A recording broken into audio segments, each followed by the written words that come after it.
Comment faire pour avoir le financement dont je désire pour lancer mon projet? En fait, je fais cette vidéo pourquoi? Parce que j'ai été confrontée à plusieurs personnes qui ont tendance à dire: ah, coach, j'ai besoin d'argent pour le financement de mon projet et j'ai besoin d'argent pour lancer mon projet. Je veux attirer votre attention, quelle qu'en soit l'activité que tu veux lancer. Tu dois comprendre une chose qui est tout à fait réelle de nos temps, que pour pouvoir lancer une activité, lorsque tu dis c'est un projet, c'est dans la tête, j'ai besoin de financement pour lancer mon projet.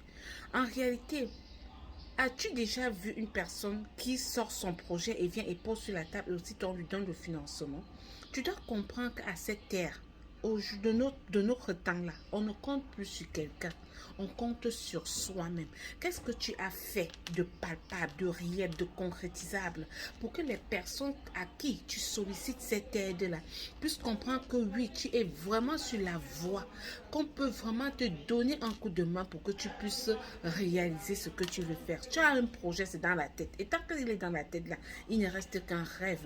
Connais-tu le nombre de rêves que les gens ont sur cette terre? Connais-tu la dose et le poids des rêves que chacun possède? S'il faut établir seulement et étaler ces rêves-là, ça serait vraiment incontable.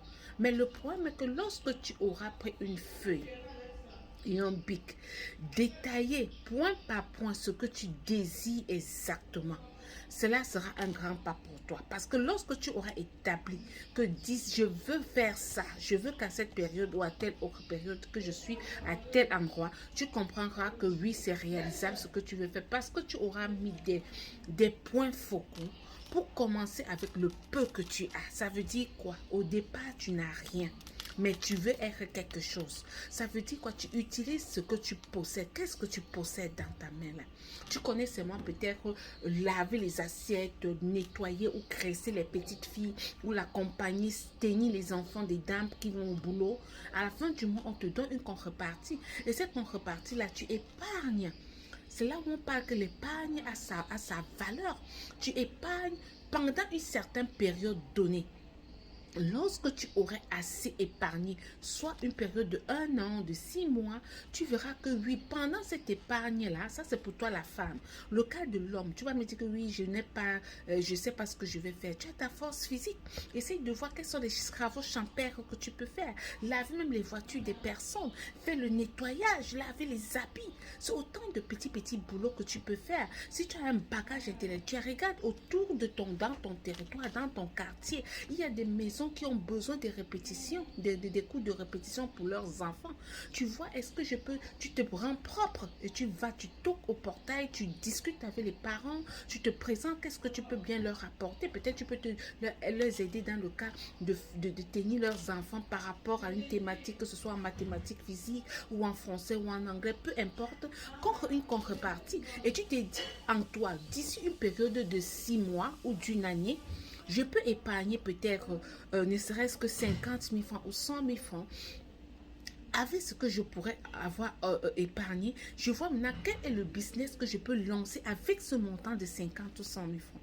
Au fur et à mesure, après 6 mois, tes 50 000 francs pourraient te générer 500 000.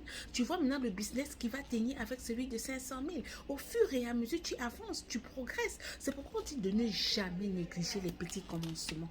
Commence avec ce que tu possèdes. Commence par toi-même. Ainsi, les personnes à qui tu sollicites de l'aide vont t'aider, ils vont t'assister, ils vont mettre la main dans la pâte afin que tu puisses te propulser. Ne te lève pas un beau matin, tu viens voir une personne, oh Yaya, j'ai besoin d'argent pour le financement. Financement, est-ce que tu connais déjà à qui tu demandes ce financement-là? Quel est le rêve que lui-même il a pour pouvoir financer? Donc, arrêtez de croire que votre réussite ne dépend que d'une tierce personne. Ça dépend de vous. Et tant que tu n'auras pas pris la résolution de changer, tant que tu n'auras pas pris l'initiative de passer à l'action, tant que tu n'auras pas fait violence sur toi pour pouvoir commencer par le bas de couche, tu ne pourras jamais être rien. Même ces grandes personnes qui aujourd'hui sont des très puissants hommes d'affaires sont passés quelque part. On commence toujours quelque part.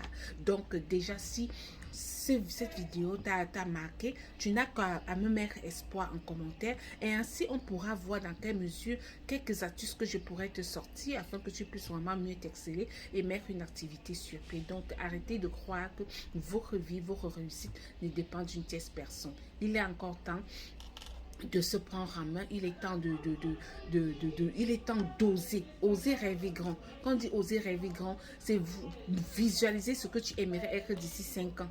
Et pour atteindre ce que tu veux être d'ici 5 ans, ce sont les petits commencements que tu aurais commencé dès aujourd'hui. Donc il est temps pour toi de commencer. Donc lance-toi et fais de ta vie une réussite.